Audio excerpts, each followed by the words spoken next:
मेरा नाम स्नेहा है। आज कई सालों बाद मैं अपने घर जा रही थी, हमेशा हमेशा के लिए। मैं अपनी भाभीयों के साथ रहना चाहती थी, अपने माता पिता के साथ रहना चाहती थी, अपने भाइयों के साथ वक्त गुजारना चाहती थी। लेकिन हर बार ही कोई न कोई प्रॉब्लम आ जाती थी और मैं अपने घर जाने से रुक जाती थी। लेकिन इस बार मैंने फैसला कर लिया था कि मैं अपने घर जाकर ही रहूंगी। आखिरकार अब मेरी पढ़ाई पूरी हो चुकी थी। अब मेरा यहाँ रुकने का कोई फायदा नहीं था। मेरी उम्र 22 साल है और मैं बिजनौर के एक छोटे से गांव की रहने वाली थी। लेकिन अपने गांव में ही रहकर इंटर तक पढ़ाई कंप्लीट करने के बाद मैं गांव से शहर आ गई थी ताकि यहाँ अपनी पढ़ाई कंप्लीट कर सकूं। मैं आगे और पढ़ना चाहती थी, मगर मुझे अपनी एजुकेशन कंप्लीट करने के लिए अपने परिवार से दूर रहना पड़ रहा था, जो कि मैं बिल्कुल भी नहीं चाहती थी। मैं चाहती थी कि मैं हमेशा अपने परिवार के साथ रहूं, अपने माता पिता के पास रहूं। मेरा सारा बचपन जिन माता पिता के साथ गुजरा, उनसे मैं सिर्फ अपनी शिक्षा की वजह से दूर हो गई थी। वैसे तो मैं पढ़ लिख कर कोई नौकरी नहीं करना चाहती थी, सिर्फ मुझे पढ़ने का शौक था। और मेरा ये शौक पूरा करने के लिए मेरे माता पिता और भाइयों ने मेरा पूरा साथ दिया था। मैं 2 भाइयों की इकलौती बहन थी। सबसे बड़े भैया का नाम मोहित और छोटे भैया का नाम अंगद था। मेरे दोनों ही भाई मुझसे बहुत प्यार करते थे। मैंने गरीब परिवार में जन्म लिया था। बचपन से ही मैंने अपने घर में गरीबी देखी थी। जब मैं बहुत छोटी थी तब मेरे दोनों भाई मेहनत मजदूरी किया करते थे। पापा भी काम पर जाया करते थे। फिर धीरे धीरे मेरे भाई बड़े हुए। उन्होंने फैक्ट्री में नौकरी करनी शुरू कर दी। वहाँ उनको अच्छी सैलरी मिलने लगी। मम्मी दोनों ही भाइयों से हमेशा एक ही बात कहती थी कि पैसे कम हैं, पैसे ज़्यादा लेकर आया करो। मैंने हमेशा ये बात नोटिस की थी कि मम्मी दोनों भाइयों को ही ये बात जताती रहती थी कि हमें ज़्यादा पैसों की ज़रूरत है। वो उनको ही घर की परेशानियों के बारे में बताती रहती थी। कभी उन्होंने पापा पर काम का प्रेशर नहीं डाला था। पापा का मन करता तो वो काम कर लिया करते थे और उनका मन नहीं करता तो वो काम नहीं करते थे। और ना ही कभी माँ ने पापा से घर की ज़रूरत के बारे में कुछ भी कहा था। दोनों पति पत्नी एक दूसरे के साथ बहुत खुश रहते थे। बचपन से ही मैंने अपने दोनों भाइयों को मेहनत मजदूरी करते हुए देखा था। उन दोनों के कपड़े हमेशा मजदूरी करने की वजह से गंदगी से भरे रहते थे और उनका शरीर रात को थकान से चूर होता था। सो जाने के बाद उनको होश भी नहीं आता था और सुबह सवेरे थकान की वजह से उनकी ढंग से आंख नहीं खुलती थी।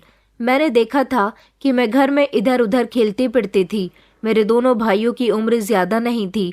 मम्मी पापा ने उनको कम उम्र से ही काम पर डाल दिया था। गरीब होने की वजह से वो दोनों शिक्षा हासिल नहीं कर सके थे। लेकिन मैं सबकी लाडली थी। मैं जैसा कहती मेरे माता पिता भी वैसा ही किया करते थे। मैं जैसे जैसे बड़ी हुई तो मेरा एडमिशन स्कूल में करवा दिया गया था। हमारे घर का चूल्हा मेरे दोनों भाइयों की कमाई से चलता था। वो जितना पैसा कमा कर लाते थे वो सारा ही पैसा मम्मी अपने हाथ में ले लिया करती थी। मैंने देखा था कि दोनों भैया में से कभी किसी को बुखार भी आ जाता या किसी के कहीं तकलीफ भी होती थी तो मम्मी पापा उनको आराम नहीं करने देते थे, बल्कि सुबह सवेरे ही उन्हें उठाकर काम पर भेज दिया करते थे। इसी तरह से वक्त गुजरता गया। हम तीनों भाई बहन जवान हो गए। मेरे भाइयों ने कम उम्र से ही काम किया था, इसलिए वो हर तरह के काम में बिल्कुल परफेक्ट हो गए थे। कोई भी मेहनत का काम आसानी से कर लिया करते थे और जवान होने पर उनकी मेहनत रंग लाई थी। वो अच्छे खासे पैसे कमाने लगे थे। एक बड़ी सी कपड़ा बनाने वाली फैक्ट्री में उनकी नौकरी लग गई थी, जहां वो दोनों अच्छे खासे पैसे कमा रहे थे। मेरे पापा तो मनमौजी थे, अपनी मर्जी के मुताबिक जिंदगी गुजारा करते थे। जब मैं घर पर होती थी तो मैं मम्मी से कहती थी कि मम्मी पापा क्यों कोई काम नहीं करते, देखो ना दोनों भैया काम कर करके कितने थक जाते हैं। मम्मी कहती थी कि बेटा तुम तो जानती हो कि तुम्हारे पापा से ज्यादा काम नहीं होता। तुम्हारे पापा जितना काम करते हैं उतने पैसे ले आते हैं।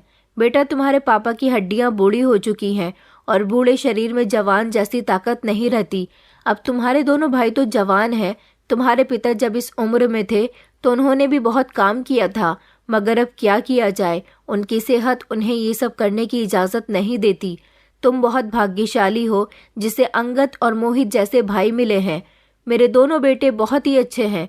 उन्होंने घर को बहुत अच्छे से संभाल लिया है और अब तो ऊपर वाले की कृपा है कि घर में किसी चीज़ की कोई कमी नहीं है। हमारा ये घर कितना टूटा फूटा और पुराना सा था। मेरे दोनों बेटों ने अपनी कमाई से इस घर को कितना सुंदर बना दिया है। मेरे दोनों ही भाइयों को इतनी फुर्सत नहीं होती थी कि वो कभी छुट्टी भी कर ले। उन दोनों की सेहत भी ज़्यादा अच्छी नहीं थी, मगर मैंने देखा था कि मम्मी उनका बहुत ख्याल रखती थी। रात को जब वो घर आते थे तो उनको पेट भरकर खाना खिलाया करती थी। ज़्यादा मेहनत करने की वजह से वो दोनों भाई बिल्कुल फिट थे। ना तो उनके पेट निकले हुए थे और ना ही वो मोटे थे। उनके अंदर बहुत फुर्ती थी। हाँ, घर में हमेशा आराम करने की वजह से मेरे पापा ज़रूर मोटे हो गए थे, जिनका पेट बाहर निकल आया था और जो सारा दिन चारपाई पर बैठकर मम्मी से गप्पे लड़ाते रहते थे। जैसे ही मेरा इंटर कंप्लीट हुआ तो मैं घर में बोर रहने लगी थी। मम्मी तो ज़्यादातर घर के काम में लगी रहती थी और पापा वहीं इधर उधर की बातें घुमाते रहते थे। मैं उनकी बातों से बोर हो जाती थी। मेरा स्कूल ख़त्म हुए सिर्फ कुछ ही महीने गुजरे थे। मेरे साथ की सारी सहेलियों ने अपना कॉलेज में एडमिशन करवाया था और वो सभी दिल्ली पढ़ने के लिए गई थी। मैंने सोचा कि मुझे भी वहीं पढ़ने जाना चाहिए। मैंने इस बारे में जब अपने मम्मी पापा से बात की तो उन्होंने मुझे इतनी दूर भेजने से फ़ौरन ही इनकार कर दिया।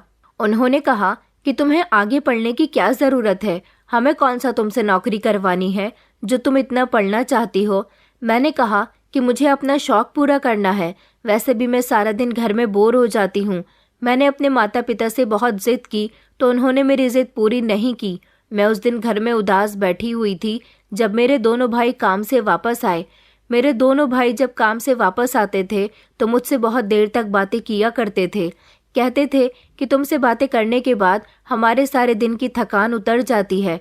मगर उस दिन मैं उदास बैठी हुई थी, इसलिए उन दोनों से कोई बात नहीं कर सकी।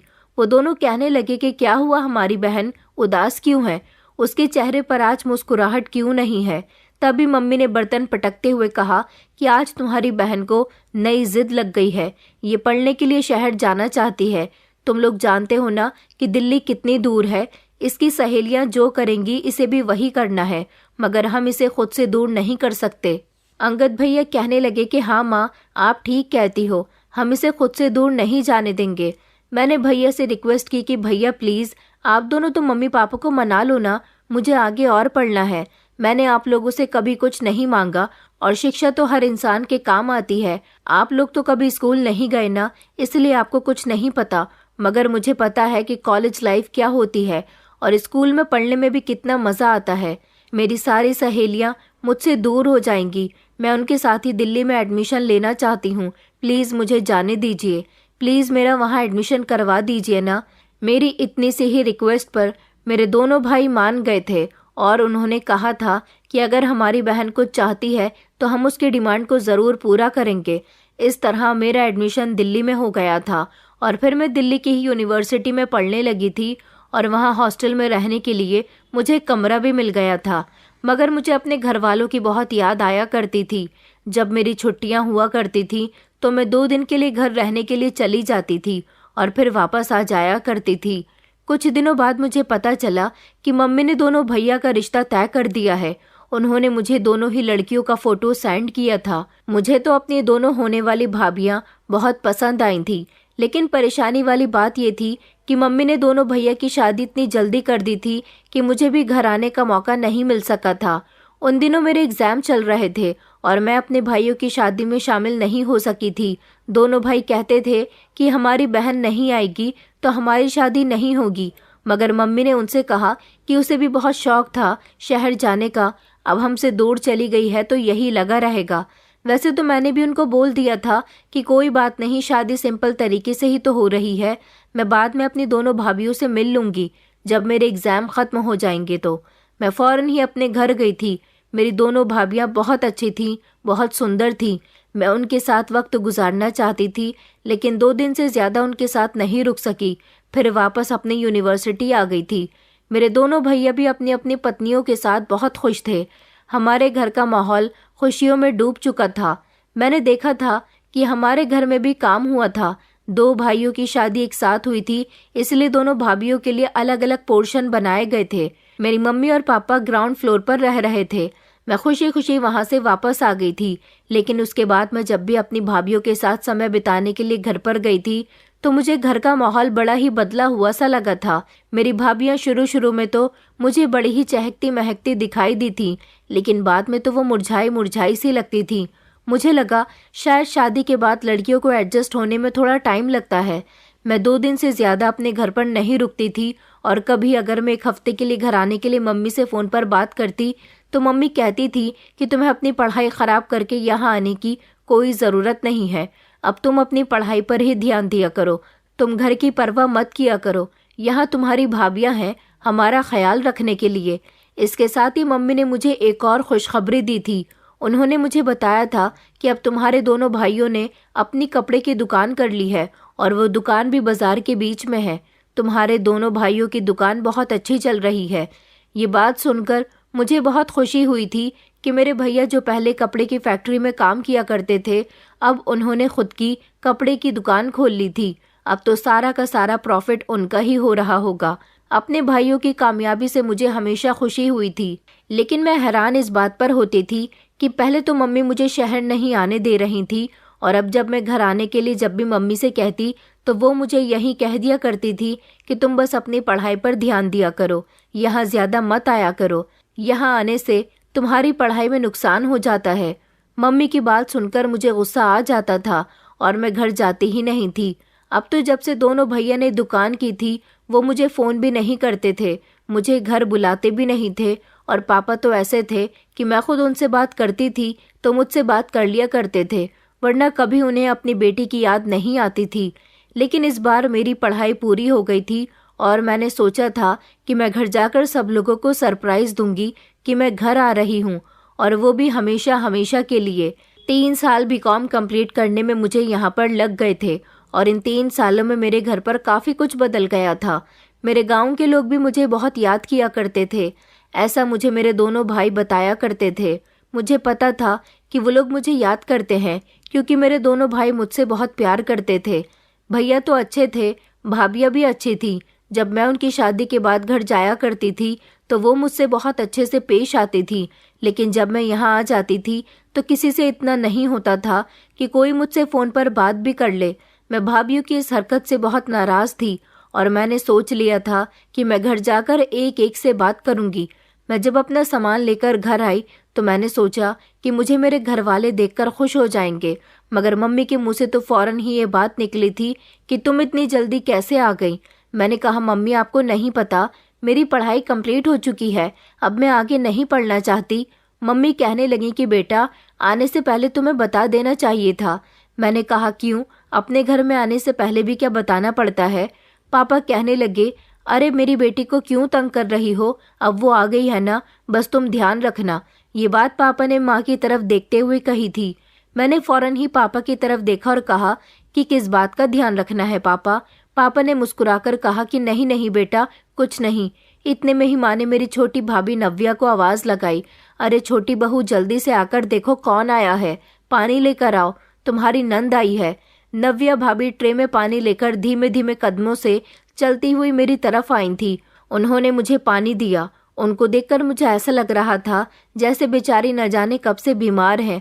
मैंने कहा, भाभी आप इतना धीरे क्यों चल रही हो, क्या आपकी तबीयत ठीक नहीं है? वो मुझे पहले से बहुत ज़्यादा कमज़ोर नज़र आ रही थी। मम्मी ने उनको इशारा दिया कि जाकर देखो, चूल्हे पर दाल चढ़ाई है, कहीं जल न जाए। भाभी तो वहाँ से चली गई थी। मम्मी कहने लगी कि बेटा, तुमने इनको बहुत दिनों बाद देखा है ना, इसलिए तुम्हें ऐसा लग रहा है। मुझे अपना घर भी बहुत पसंद आया था। हमारे घर में मरम्मत का काम हुआ था, दोनों भाइयों के लिए कमरे बने थे और नया पेंट भी हुआ था, इसलिए घर बहुत अच्छा लग रहा था। अचानक ही मेरी नज़र नीचे वाले पोर्शन पर गई जहाँ एक कोने की तरफ को सीढ़ियाँ जा रही थी। मैं जैसे ही उधर की तरफ गई तो पापा कहने लगे कि बेटा, वहाँ पर कुछ ज़रूरी सामान रखने के लिए एक छोटा सा तहखाना बनवा दिया है। मैंने कहा, मतलब कि बेसमेंट? पापा कहने लगे कि हाँ हाँ बेटा वही। दोनों भाई अपनी दुकान पर गए हुए थे। मुझे बड़ी भाभी कहीं दिखाई नहीं दे रही थी, उनका नाम चेतना था। मैंने कहा, मम्मी चेतना भाभी कहाँ है? मम्मी कहने लगी कि बेटा वो आराम कर रही है, उसकी तबीयत कुछ ठीक नहीं है। मैंने कहा, अच्छा रुकिए, मैं ज़रा उनके कमरे में होकर आती हूँ। ये कहते हुए जैसे ही मैंने अपने कदम बढ़ाए तो मम्मी ने मेरे हाथ पकड़ लिया और कहने लगी कि बेटा तुम थोड़ी देर आराम कर लो, उसके बाद सबसे मिल लेना। रात हुई तो दोनों भाई के घर आने का टाइम भी हो गया था। तभी चेतना भाभी और नव्या भाभी दोनों ही मुझे बड़ी अजीब नजरों से देख रही थी। मैंने देखा कि चेतना भाभी की हालत भी बहुत कमजोर हो रही थी। उनकी आंखों के नीचे काले घेरे थे। मैंने अपने दोनों भाइयों से कहा, क्या मेरी भाभीियों को यहाँ खाना नहीं मिल रहा?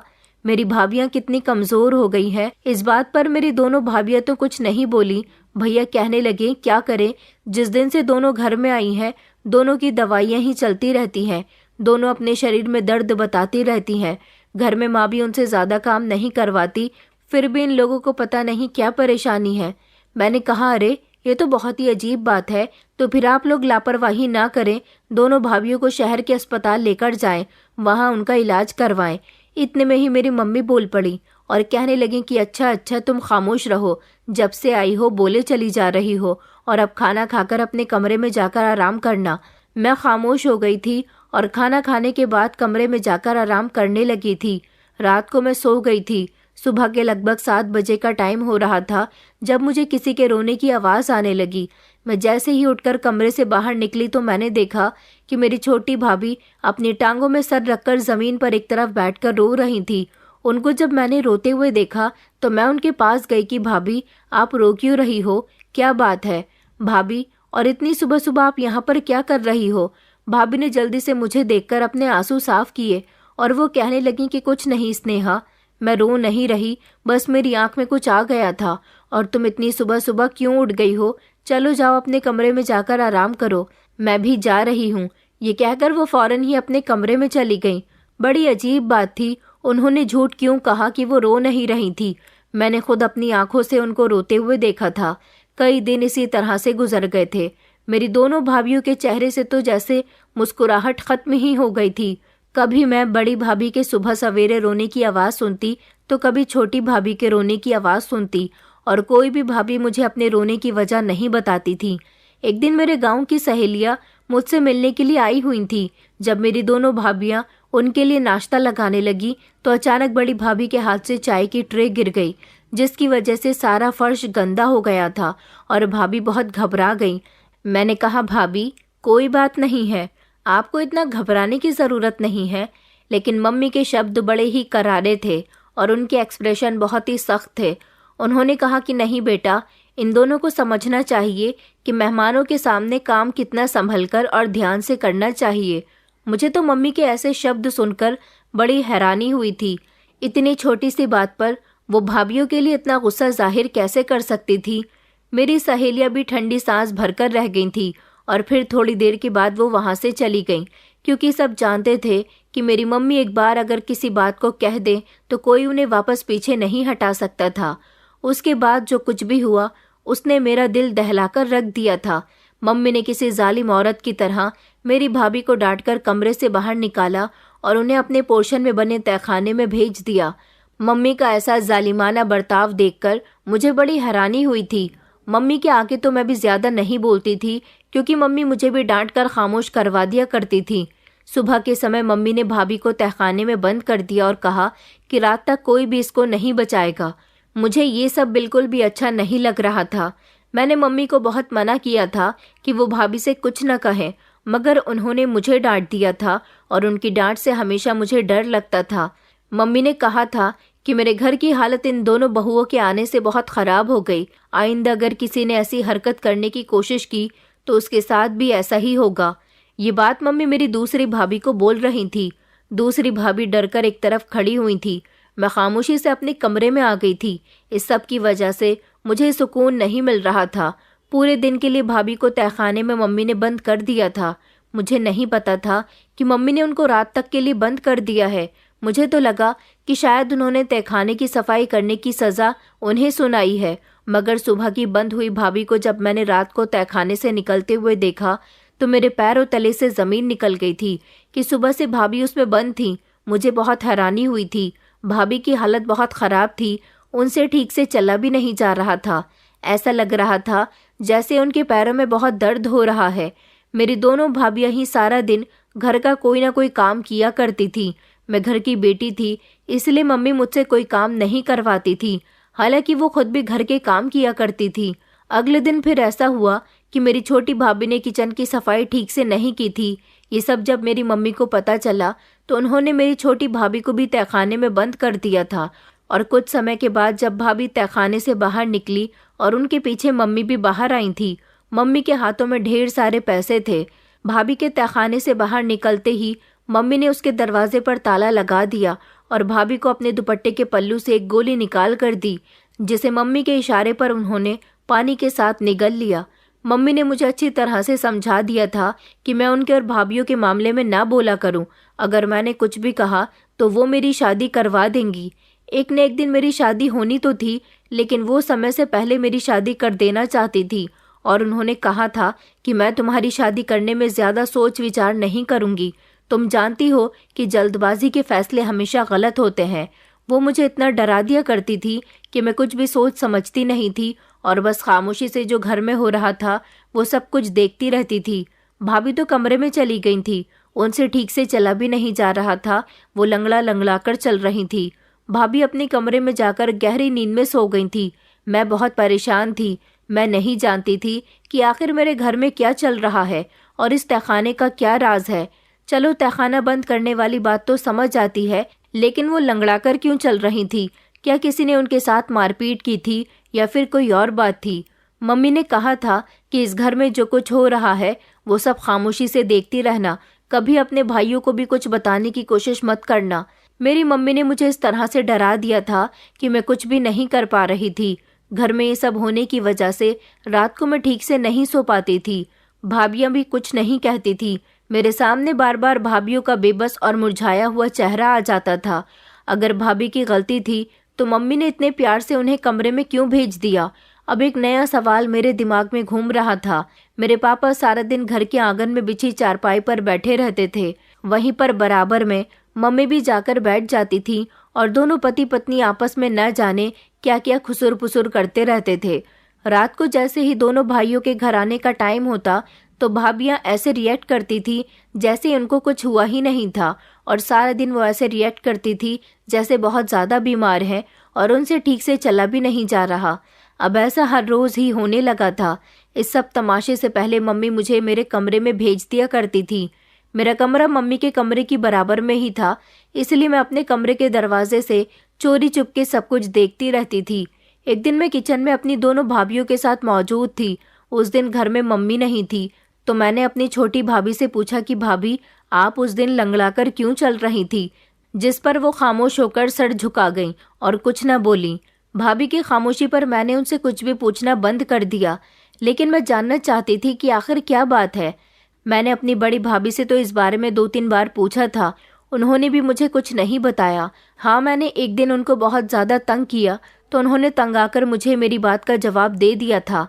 कहा था कि तुम इस घर की बेटी हो, तुम बहुत भाग्यशाली हो, बस इससे आगे हम तुम्हें कुछ नहीं कह सकते, क्योंकि मैं नहीं चाहती कि हमारे जैसा भाग्य तुम्हारा भी हो।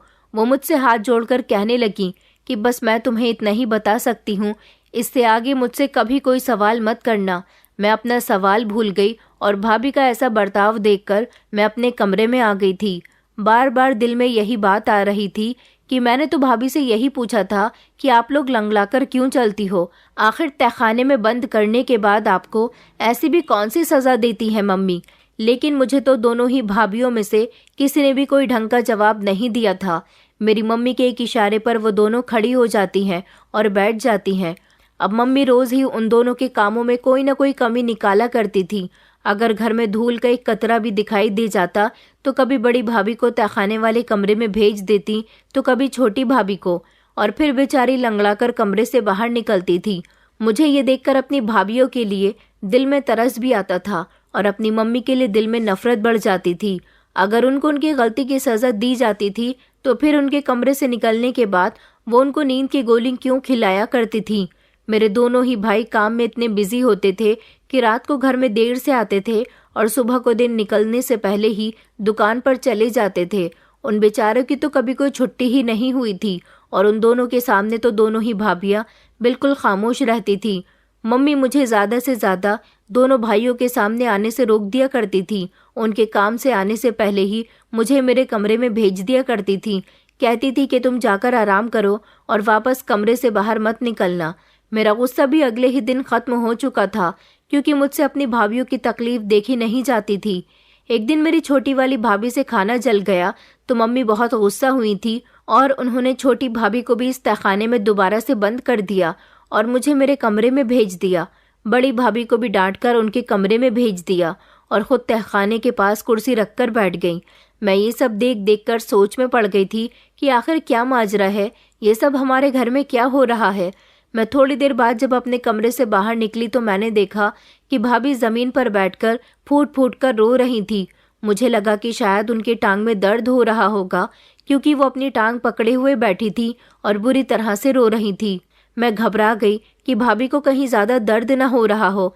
वैसे भी दोनों भाई काम पर थे, भाभी को डॉक्टर के यहाँ कौन लेकर जाएगा।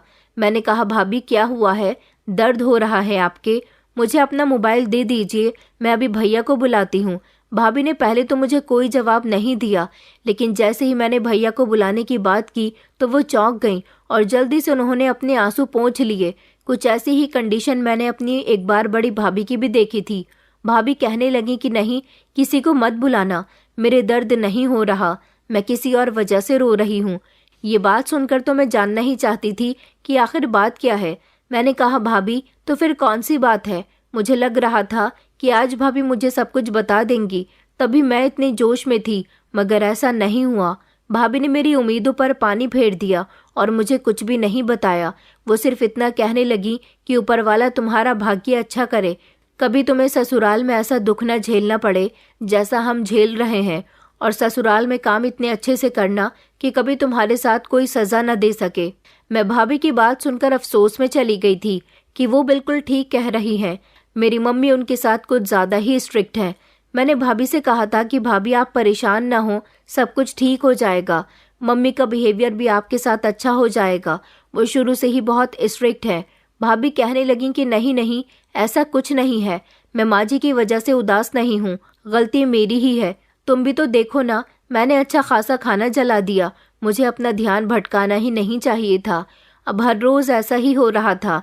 दोनों भाभी मुझे कुछ बताती भी नहीं थी और कोई भी गलती होने पर मम्मी उन्हें तहखाने में बंद कर दिया करती थी। मेरे लाख पूछने पर भी उन दोनों में से किसी ने मुझे कुछ नहीं बताया था। वो दोनों मुझे अपने मुंह से कुछ बताती तब तो मैं उनकी कोई मदद करती, मगर वो दोनों चाहती ही नहीं थी कि मैं उनकी मदद करूं। ऊपर से मुझे अपनी मम्मी का भी कुछ समझ नहीं आता था। पहले तो वो उन पर बहुत बरसती थी, गलती होने पर उन्हें बहुत डांटती थी और उन्हें तहखाने में बंद कर दिया करती थी, लेकिन जब वो तहखाने से बाहर निकल कर आती तो उन्हें नींद की गोली देकर उनके कमरे में भेज देती थी कि जाओ जाकर आराम करो। भला ये कौन सी सज़ा है? पहले सज़ा देना, फिर उसके बाद सज़ा देने वाले इंसान के साथ प्यार और तसल्ली जताना, बड़ी ही अजीब बात थी।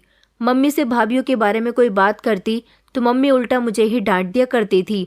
पापा तो कुछ भी सुनने के काबिल नहीं थे और दोनों भाइयों को तो इतनी फुर्सत ही नहीं थी कि वो मेरे साथ बैठकर थोड़ी देर बातचीत भी कर सकें। ये सारी सच्चाई जानने के लिए एक दिन मैंने सोचा कि आखिर इस तहखाने का क्या राज है, मुझे जानना होगा। और यही जानने के लिए एक दिन मैंने घर में रखे हुए शीशे के गिलास तोड़ दिए। उस समय किचन में मेरे साथ साथ मेरी दोनों भाभियां भी मौजूद थीं। कांच टूटने की आवाज़ सुनकर मम्मी फौरन ही किचन के अंदर आई तो मैंने उसका इल्ज़ाम अपनी बड़ी भाभी पर लगा दिया। बड़ी भाभी तो जैसे घबरा गईं, उन्होंने मेरी तरफ गौर से देखा। मैंने कहा, मम्मी देखो ना, भाभी ने नए कांच के गिलास तोड़ दिए। मम्मी को बेहद गुस्सा आया। उन्होंने फौरन ही भाभी का हाथ पकड़ा, जिस पर भाभी की आंखों में आंसू आ गए थे और शरीर में डर की लहर दौड़ उठी थी। मम्मी हाथ पकड़कर तो भाभी को अपने साथ ले जा रही थी, मगर छोटी भाभी भी बहुत डर रही थी। मेरा मन करता था कि मैं उन दोनों से सवाल करूं कि आखिर ऐसी कौन सी सज़ा है जिसकी वजह से तुम लोग इतना डर जाती हो। यही जानने के लिए तो मैंने अपने प्लान का पहला कदम उठाया था। मम्मी उनको तहखाने की तरफ लेकर गईं, मगर वो तहखाने की चाबी भूल गई थी। उन्होंने भाभी से वहीं खड़े रहने के लिए कहा और खुद चाबी लेने के लिए चली गईं। इतने में मैं भाभी के पास गई और मैंने भाभी का दुपट्टा अपने हाथों से उतारा। भाभी कहने लगी, ये तुम क्या कर रही हो स्नेहा? मैंने कहा, आप लोग तो मुझे कुछ नहीं बताती हो, मैं खुद ही अंदर जाकर देखूंगी कि आखिर इसके अंदर जाकर आप लोगों को कैसे सज़ा मिलती है। गिलास तो मैंने तोड़े थे, मगर इल्ज़ाम मैंने आप पर लगा दिया। इसलिए नहीं कि मैं आपको सज़ा दिलवा सकूं, बल्कि इसलिए कि मैं खुद सब कुछ अपनी आंखों से देख सकूं। मैंने भाभी का दुपट्टा लेकर अपने सिर पर ओढ़ लिया था और उस दिन मैं भाभी के जैसे ही मैच होते हुए कपड़े पहन रही थी। भाभी को मेरी बात पर गुस्सा आया और भाभी ने एक ही झटके से मेरे सर से दुपट्टा उतारकर फिर से अपने ऊपर पहन लिया। कहने लगी, तुम्हें अगर सच्चाई जाननी है तो तुम्हें अंदर जाने की ज़रूरत नहीं है, बल्कि तुम खामोशी से मेरे पीछे पीछे आ जाना और खुद अपनी आंखों से देख लेना। मम्मी आई, उन्होंने ताला खोला और भाभी को जैसे ही उन्होंने तहखाने के अंदर भेजा तो मैंने फौरन ही पास रखा फ्लावर पॉट ज़मीन पर गिरा दिया। उसके गिरने से मम्मी पीछे पलटी थी और मैं उनके पीछे पलटते ही तहखाने के अंदर चली गई थी। मम्मी का ध्यान भटक चुका था। उन्होंने भाभी और मुझे अंदर भेजकर बाहर से तहखाने का दरवाज़ा बंद कर दिया। यहाँ पर 2-3 सीढ़ियाँ बनी हुई थी जिनसे उतरकर नीचे की तरफ जाना था। भाभी और मैं सीढ़ियाँ उतरते हुए नीचे की तरफ गए। फिर एक बड़ा सा पर्दा लगा हुआ था। भाभी ने मुझे कहा कि तुम यहीं खड़ी होकर सब कुछ देख लेना तो तुम्हें सब कुछ पता चल जाएगा, और हाँ, अंदर मत आना। मैं पर्दे के पीछे छुप गई। भाभी के अंदर जाते ही मेरी जान निकल गई। वहां पर लगा दरवाज़ा एक तरफ को सरकने लगा। सामने ही एक खूबसूरत कमरा बना हुआ था जिसमें ज़मीन पर महंगा वाला कारपेट बिछा हुआ था और इर्द गिर्द ज़मीन पर आराम से टेक लगाकर बहुत सारे लड़के और आदमी बैठे हुए थे। थोड़ी देर बाद एक लड़की वहां से मेरी भाभी को दूसरे कमरे में ले गई। जब भाभी वापस आई तो बहुत ही सुंदर लग रही थी, किसी दुल्हन की तरह। फिर गाना बजने लगा और मेरी भाभी उस गाने पर डांस करने लगी। वो लगभग 3-4 घंटे तक डांस करती रही थी और मैं रोते हुए अपनी भाभी को अपने हिस्से का जुल्म सहते हुए देख रही थी। फिलहाल काफ़ी सारा वक्त गुजर जाने के बाद एक एक करके वो सारे आदमी वहाँ से जाने लगे और फिर जाने से पहले सब लोग अपनी अपनी हैसियत के मुताबिक ढेर सारे पैसे रखकर जा रहे थे। मेरी भाभी नाच नाच कर इस कदर थक गई कि जब मम्मी ने दरवाज़ा खोला तो उनसे चला भी नहीं जा रहा था और वो लंगड़ाकर चलती हुई बाहर निकली। मैं भी खामोशी से बाहर निकल गई थी। मुझे इतना अफसोस हो रहा था कि मेरी भाभी ये जुल्म न जाने कब से सह रही हैं। यही वजह है कि उनकी सेहत भी ठीक नहीं होती और उनकी टांगों में और शरीर में हमेशा दर्द होता रहता है। ये लोग तो गांव की अनपढ़ और मासूम लड़कियां थीं। ये सारे जुल्म इतनी खामोशी से बर्दाश्त कर रही थी, लेकिन मैं अपनी आंखों से देखकर खामोश नहीं रह सकती थी।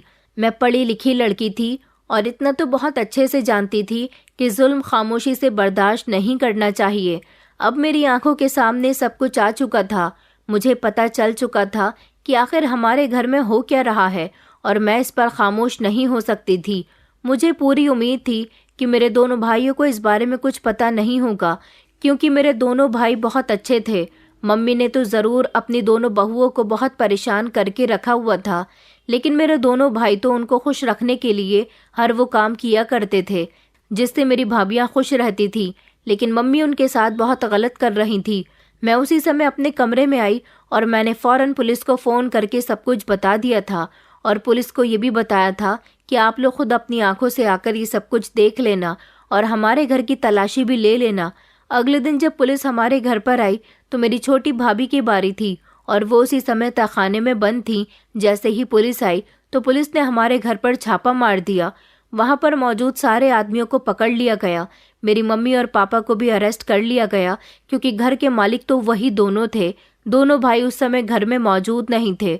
मम्मी पापा हैरान थे कि पुलिस को आखिर किसने बुलाया और पुलिस को पता भी कैसे चल गया कि यहाँ पर नाच गाने का अड्डा चल रहा है। पुलिस ने जब मेरे मम्मी पापा को अरेस्ट किया तो उनको बता दिया था कि हमें इसी घर से फ़ोन किया गया था। मम्मी पापा चिल्ला रहे थे कि हमें छोड़ दो, हमने कुछ नहीं किया, ये सब कुछ हमारी दोनों बहुएं कर रही थी। मेरी दोनों भाभियां बहुत डरी हुई थी। उस समय मैं सामने आई और मैंने पुलिस को बताया कि आप लोगों को मैंने फ़ोन किया था। ये सब सुनकर मम्मी पापा के तो होश ही उड़ गए थे, क्योंकि उन्हें अपनी बेटी से ऐसी उम्मीद नहीं थी। मैंने उनको बताया कि मैं सारी सच्चाई जान चुकी हूँ। भाभियों को इस तहखाने में बंद करने के बाद उनके साथ क्या किया जाता है, ये खबर उड़ते उड़ते पूरे गांव में फैल गई थी कि मेरे मम्मी पापा को पुलिस ने अरेस्ट कर लिया है और किस जुर्म में अरेस्ट किया है ये बात भी उन्हें पता चल गई थी। अभी पुलिस हमारे घर में ही थी और खबर घूमते घूमते मेरे दोनों भाइयों की दुकान तक भी पहुंच गई थी। जब उनको ये बात पता चली तो उन दोनों के होश उड़ गए और उन दोनों ने जल्दबाजी में अपनी दुकान को बंद किया और फौरन ही घर पहुंचे थे। दोनों भाई घर आए तो पुलिस वालों से कहने लगे कि आपने आखिर किस जुर्म में हमारे माता पिता को अरेस्ट किया है। मैंने भैया को सब कुछ बता दिया। मैंने बताया कि ये सब कुछ आपकी पत्नियों के साथ न जाने कब से हो रहा है और ये सब करने वाला कोई और नहीं बल्कि मम्मी है। दोनों भाइयों को यकीन नहीं हुआ। उन्होंने मुझे डांट लगाई और कहा कि तुम्हारी हिम्मत कैसे हुई हमारी मम्मी के बारे में ऐसी बात करने की, और बेटा तुमने पुलिस को इस मामले में क्यों घसीट लिया। जैसे ही बड़े भैया की नज़र अपनी पत्नी पर गई तो उनका चेहरा फक पड़ गया था। मैंने भैया से कहा, भैया मम्मी सच में ऐसा करती हैं। मैंने भाभीियों की तरफ देखकर कहा, आखिरकार आप लोग कब तक इस तरह खामोश होकर ये जुल्म सहती रहोगी। अब समय आ गया है कि आपको अपना मुंह खोलना होगा और सबको सच्चाई बतानी होगी। मम्मी तो बहुत चिल्ला रही थी कि मैंने कुछ नहीं किया, मुझे छोड़ दो, मुझ पर इल्ज़ाम लगाया जा रहा है। वहाँ जो मर्द मौजूद थे और मेरी भाभी का डांस बड़े मज़े लेकर देख रहे थे और उन पर खूब पैसा लुटा रहे थे, उनसे पूछताछ की गई तो उन्होंने बताया कि ये सब कुछ करने वाली यही औरत है। हम तो कई सालों से यहाँ आते हैं और इन दोनों लड़कियों का डांस देखते हैं, इनकी कीमत भी देकर जाते हैं। ये सुनकर मेरे भैया के पैरों तले से ज़मीन निकल गई। वो धीरे धीरे चलते हुए माँ की तरफ गए और कहने लगे कि माँ, आखिर आपने हमारी पत्नियों के साथ ऐसा क्यों किया। और पिताजी क्या आप भी ये सब कुछ जानते थे? अगर जानते थे तो आपने अपनी बहुओं को रोकने की कोशिश क्यों नहीं की, उन्हें बचाया क्यों नहीं। आज मम्मी पापा के पास झूठ बोलने का कोई रास्ता नहीं था। मम्मी पापा दोनों ही सर झुकाकर खड़े हुए थे। पुलिस वाले कहने लगे कि जो भी बताना है जल्दी जल्दी बताओ, हमें इनको थाने लेकर जाना है। मम्मी ने शर्मिंदा होते हुए कहा कि बेटा हमें माफ़ कर दो, हम बहुत लालची हो गए थे। कहते हैं ना कि लालच बहुत बुरी बला है, और जब एक बार इंसान की आंखों में लालच करने का जुनून उतर आता है तो फिर वो बार बार लालच में डूबता चला जाता है। दरअसल तुम दोनों हमारे बेटे नहीं हो। ये शब्द सुनकर तो हम तीनों भाई बहन के चेहरे का रंग उड़ गया था। छोटे भैया कहने लगे, ये आप क्या कह रही हो माँ। पिताजी कहने लगे कि हाँ बेटा, सही कह रही है। शायद हमारे अपने बेटे होते तो हम उनकी पत्नियों के साथ ऐसा कभी ना करते। तुम दोनों हमारा खून नहीं हो। कई सालों पहले हम अपने गांव में रहा करते थे। वहां पर हम लोग बहुत गरीब थे। मैंने गांव के एक आदमी की जेब से 2000 रुपये चुरा लिए थे और मुझे पैसे चुराते हुए वहां पर मौजूद कुछ लोगों ने देख लिया था। मुझे पकड़कर वहां बहुत बुरा मारा गया। मुझसे पैसे भी छीन लिए गए और मुझे सज़ा भी दी गई। सज़ा ये थी कि हमें अपना घर छोड़कर जाना होगा, यहाँ तक कि गांव भी छोड़कर जाना होगा, क्योंकि वहाँ के सरपंच जी ने हमें यही सज़ा दी थी।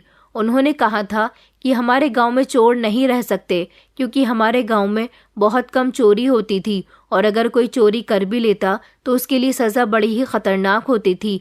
फिर भी मुझे मेरी बेटी की खातिर सज़ा नहीं दी गई। मैं अपनी पत्नी और बेटी का इकलौता रखवाला था। मेरी सज़ा यही थी कि मैं इस गांव को छोड़कर चला जाऊं। इसलिए मैं स्नेहा और तुम्हारी माँ को लेकर शहर आ गया था। शहर आने के बाद हमारे दिन बहुत बुरे गुजरे थे। हम लोग सड़कों पर सो रहे थे। हमारे पास रहने का कहीं ठिकाना नहीं था। एक दिन हम सड़क के किनारे बैठे हुए थे जब मुझे लगभग 5 या 6 साल के 2 बच्चे मिले जो सड़क पर खड़े भीख मांग रहे थे। वो भीख मांगते मांगते हमारे बराबर में आकर बैठ गए और हमसे खाना मांगने लगे। हमारे पास तो खुद खाने के लाले पड़े हुए थे। हम लोग भंडारे से खाना मांग मांग कर खा रहे थे। वो दोनों हमारे साथ आ गए। हमने उन दोनों से पैसे मांगे तो उन्होंने अपने सारे पैसे हमें दे दिए और बदले में हमसे खाना मांगा। भंडारे में जाकर हमने उन्हें खाना लाकर दे दिया। उन्होंने पेट भरकर खाना खाया और फिर वो दोनों बच्चे हमारे ही साथ रहने लगे। वो दोनों बच्चे कोई और नहीं, वो तुम दोनों ही हो। हमने सोचा कि हमारे पास एक 6 महीने की बेटी है। हम खुद तो भूखे रह सकते हैं, मगर अपनी बेटी को भूखा कैसे रखें। इसलिए हमने तुम दोनों से भीख मंगवाया। तुम दोनों को अपने बारे में और अपने परिवार के बारे में ज़्यादा कुछ पता नहीं था, क्योंकि तुम दोनों बहुत छोटे थे। जो तुमसे जैसा कहता तुम वैसा ही कर लिया करते थे। हम तुम दोनों को वहाँ से लेकर दूसरे शहर में आ गए थे ताकि तुम्हारा कोई अपना तुम्हें पहचान न ले और हमसे छीन न ले। हमने सोचा कि आगे चलकर तुम हमारा बहुत बड़ा सहारा बन सकते हो। तुम अभी भीख मांग रहे हो और हमें काफ़ी सारे पैसे लाकर दे रहे हो, और हमारे पास तो हमारी बेटी के अलावा कोई दूसरी औलाद भी नहीं है। क्यों ना हम तुम लोगों से फ़ायदा उठाएं। हमने जवान होते हुए भी तुम दोनों मासूम बच्चों से मेहनत मजदूरी करवाई, तुमसे भीख मंगवाया, और तुम्हारी मेहनत की कमाई से हमने बहुत कुछ किया। जैसे जैसे तुम बड़े होते गए हमने तुम्हें हर तरह के काम पर डाल दिया। तुम पर कभी कोई रहम नहीं किया। तुम पर मेहनत का लोड इतना ज़्यादा डाल दिया कि सिर्फ हमें अपना ही फ़ायदा दिखाई देने लगा। नौकरी तो मैं भी करता था, लेकिन बहुत कम पैसे कमाया करता था। वक्त गुजरता रहा, हम लोग किराए के मकान में रहने लगे। तुमने अपनी मेहनत से और हमें अपने माता पिता समझकर हमारे लिए बहुत कुछ किया, और फिर एक दिन तुम जवान हो गए। हमने तुम्हारी शादियां भी कर दी। तुम्हें यही लगा कि हम तुम्हारे माता पिता हैं और हमारी बेटी तुम्हारी बहन है। अपने रिश्तों को निभाने की खातिर तुम लोगों ने वही किया जो हम तुमसे कहते रहे। मगर जब हमने तुम्हारी शादी कर दी तो तुम्हारी माँ को ये आइडिया आया कि क्यों ना अभी तक तो हम तुम दोनों से फ़ायदा लेते आए हैं, शादी के बाद हम तुम्हारी पत्नियों से भी फ़ायदा ले। इसलिए हमने तुम्हारे ही कमाए गए पैसों से घर में एक तहखाना बनवाया और आसपास के बिगड़े हुए अमीर लोगों को इनवाइट किया कि हमारे यहाँ लड़कियों का डांस होता है, मगर ये डांस देखने के लिए तुम्हें ढेर सारे पैसे देने होंगे। और फिर ये नाच गाने की महफिल चलने लगी। मम्मी खामोश थी, जो अब बोल पड़ी थी। कहने लगी कि तुम्हारी पत्नियां तो तुमसे भी ज्यादा पैसे लेकर आती थीं। बस इसी लालच की वजह से मैं बहुओं के साथ ये सब कुछ करती आ रही थी। इन दोनों ने कई बार कोशिश की कि तुम्हें बता दें, मगर मैंने इन दोनों को डरा दिया था कि अगर अपने पतियों को कुछ भी बताने की कोशिश की तो अच्छा नहीं होगा। ये बात कहकर मम्मी और पापा दोनों खामोश हो गए थे, मगर ये सब कुछ सुनकर मेरे दोनों भाइयों के पैरों तले से जमीन निकल गई थी। वो दोनों रोने लगे, उनकी आंखों में आंसू आ गए थे। उन्होंने कहा कि आखिर आप लोगों ने हमारे साथ ऐसा क्यों किया। उन्होंने खुद पुलिस से कहा कि आप इन दोनों को यहाँ से ले जा सकते हो, क्योंकि हमारे पास कहने के लिए अब कुछ भी नहीं है। हम सब लोग वहाँ खड़े होकर फूट फूट कर रो रहे थे। मम्मी और पापा चिल्ला चिल्लाकर कह रहे थे कि बेटा हमें बचा लो, लेकिन हम में से कोई भी नहीं बोला और पुलिस उनको ले गई। मम्मी पापा के जाने के बाद घर का माहौल ऐसा हो गया था जैसे हमारे घर में किसी की मौत हो गई है। भाभीयों को आज़ादी मिल चुकी थी। दोनों भाइयों ने उनसे माफ़ी मांगी और कहा कि हमें तुम्हारी तकलीफ़ के बारे में समझना चाहिए था, मगर हमने तो सिर्फ हमेशा अपने काम को वैल्यू दी, कभी तुम्हारे दुख तकलीफ़ को समझने की कोशिश नहीं की। हमेशा वही किया जो हमारे माता पिता ने हमसे कहा। मुझे लगा था कि अब ये दोनों मेरे भाई नहीं हैं, तो मुझे अब मेरे माता पिता की वजह से कभी कोई अहमियत नहीं देंगे। मगर उन्होंने कहा कि तुम भले ही हमारी सगी बहन नहीं हो, मगर हमने तुम्हें हमेशा अपनी सगी बहन की तरह प्यार किया और तुम हमारे लिए हमारी सगी बहन ही रहोगी। मैं ऊपर वाले के बने हुए रिश्तों की सुंदरता को देख रही थी कि मेरे दोनों भाइयों ने मुझे इतना चाहा जितना सगे भाई भी नहीं चाहते। मेरे माता पिता ने बहुत गलत किया था इन लोगों के साथ। कुछ दिन तक तो हम लोग यही सोचकर खामोश रहे कि पता नहीं जेल में मम्मी पापा के साथ क्या हो रहा होगा। कुछ दिन गुजरने के बाद बड़े भैया ने कहा कि मैं अपना केस वापस लेना चाहता हूँ। अंगद भैया कहने लगे, मगर भैया ये आप क्या कर रहे हो? उन दोनों पति पत्नी ने हमारे साथ जो किया वो बिल्कुल भी ठीक नहीं है। उनको उनके किए की सज़ा मिलनी चाहिए।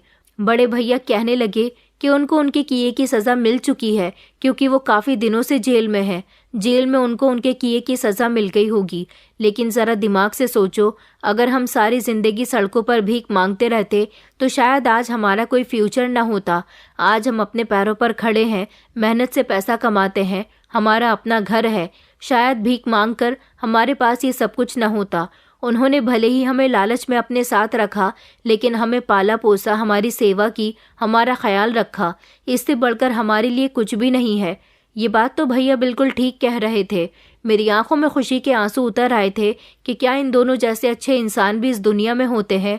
उन्होंने कितनी गहराई से सोचा था। और फिर कुछ दिनों के बाद ही वो मम्मी पापा को घर वापस ले आए थे। उन्होंने पुलिस से अपना केस वापस ले लिया था। मम्मी पापा जब घर आए तो बहुत शर्मिंदा हो रहे थे। उन्होंने घर के सारे ही लोगों से माफ़ी मांगी थी। उन्होंने कहा था कि वो आइंदा ऐसी कभी कोई गलती नहीं करेंगे। जो कर चुके हैं वो सब नादानी में किया, लालच में किया, लेकिन अब उन्हें रिश्तों की अहमियत हो गई है। उनको उनके किए की सज़ा जेल में मिल गई। जेल की ज़िंदगी आसान नहीं होती, ये उन्हें समझ आ गया था। और अपने बच्चों के साथ रहते हुए उनकी ज़िंदगी कितनी अच्छी गुजर रही थी, ये वही जानते थे। उन्होंने मुझसे भी माफ़ी मांगी थी और कहा था कि बेटा, अगर तुम उस दिन ये कदम न उठाती तो शायद हम अपने पाप को आगे बढ़ाते रहते। मैंने अपने मम्मी पापा को माफ़ कर दिया था और साथ ही मेरे भैया भाभी ने भी। मेरी भाभियाँ अभी खुशहाल ज़िंदगी गुजार रही हैं। मेरी भाभियों को शुरू में ही ये बात अपने पतियों को बता देनी चाहिए थी, मगर मेरी मम्मी ने उनको मजबूर कर दिया था। अगर वो मेरी तरह समझदारी से कोई कदम उठाती तो शायद इतने समय तक उन्हें ये तकलीफ न झेलनी पड़ती। हम सब लोग एक ही परिवार की तरह एक दूसरे के साथ रहते हैं। मम्मी पापा अब दोनों भाइयों को बहुत प्यार करते हैं। उनको उनकी अहमियत समझ आ गई और मेरे दोनों भाइयों ने मिलकर मेरी भी शादी एक अच्छे परिवार में कर दी। मैं अपनी ससुराल में बहुत खुश हूँ। मेरी भाभियाँ भी बहुत खुश हैं और अब वो अपनी ज़िंदगी सुकून से जी रही हैं। दोस्तों, उम्मीद करती हूँ आपको हमारी कहानी पसंद आई होगी। कहानी पसंद आई है तो वीडियो को लाइक करें, चैनल पर नए हैं तो चैनल को सब्सक्राइब करें और हाँ, नोटिफिकेशन बेल को ज़रूर दबाएं ताकि अगली अपडेट सबसे पहले आपको मिले।